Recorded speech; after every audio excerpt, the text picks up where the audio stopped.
What's up, farming family? How y'all doing today? Today, we're going to be talking about the CRBN TruFoam waves.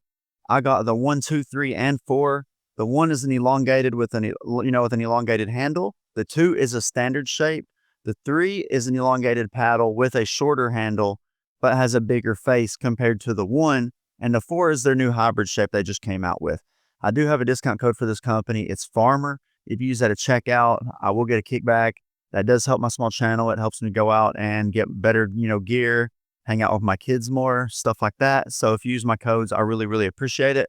But yeah, let's get into this review, y'all. The main difference with these paddles is the design and how there's cutouts in the core. That is the main difference. There's also a middle layer of fiberglass sandwiched between 2 layers of carbon fiber on top and 2 layers of carbon fiber on bottom. But other than that, it's basically the same except for the fiberglass and the way the core's cut. But yeah, let's get into this, y'all. So when it comes to the pop of these paddles, if I was to place them in the power category, I would put them middle of the road in terms of pop. I don't think these have the pop that the boomsticks have. I don't think this has the pop that the Locos have. This does have more pop, I think, than the Honolulu NF series does. All 3 of them. So middle of the road in terms of pop. And if I'm talking about the power, I would say it's at the bottom of the power category in terms of power. There are a bunch of other power paddles that I felt had more drive speed, like when I was doing, drives, anything that took plow through. This is in the bottom category in terms of power. So this is a power paddle. That's what you're getting. This is definitely a power and pop upgrade from the TruFoam Genesis. Now, in terms of control, this is where it's a struggle. It's a power paddle, so you're going to, sacrifice some control based off of the Genesis or compared to the Genesis. But then you have the sweet spot factor, which makes this even harder to control in terms of blocks and resets. This is one of the harder ones to control just because of that aspect. And I'll get to that here in a minute, in the video. Now, when it comes to the RPMs, the 1 got 2,207. The 2 got 2,223. The 3 got 2,186. And the 4 got 2,218. So in terms of spin, this is high tier spin. You're getting high tier spin just like you was with the Genesis series. That seems to be what the TruFoams tend to do with the extra little bit of dwell time you get. But yeah, really good spin. Let's get on to the next part of the review, y'all. So when it came to the swing weights, the 1 had a 118 swing weight, the 2 had a 109 swing weight, the 3 had a 119 swing weight, and the 4 had a 109 swing weight.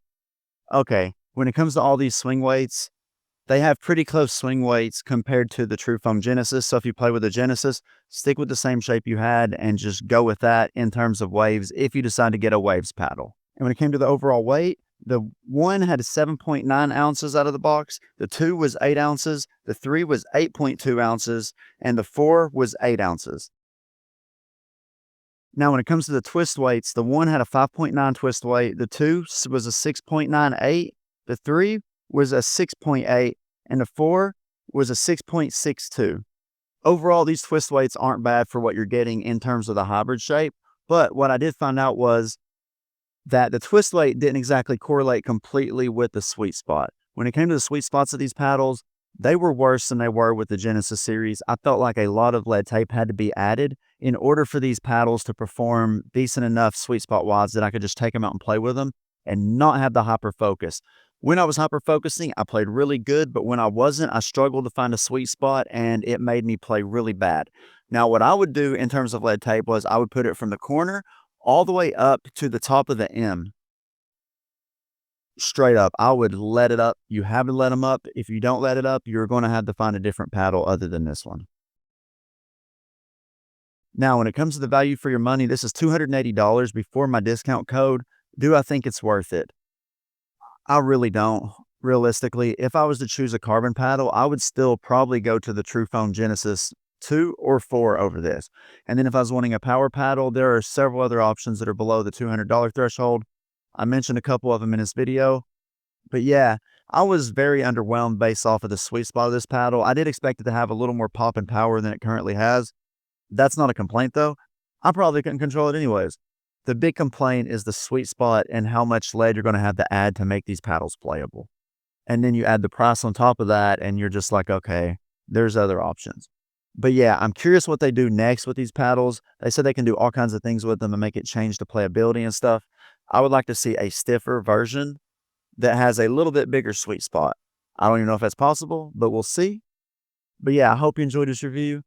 Hope y'all are staying safe. Y'all drinking plenty of water and eating. You got to eat before you play. Don't y'all getting out there and getting lightheaded. I am notorious for that. But yeah, stay safe, y'all. Peace.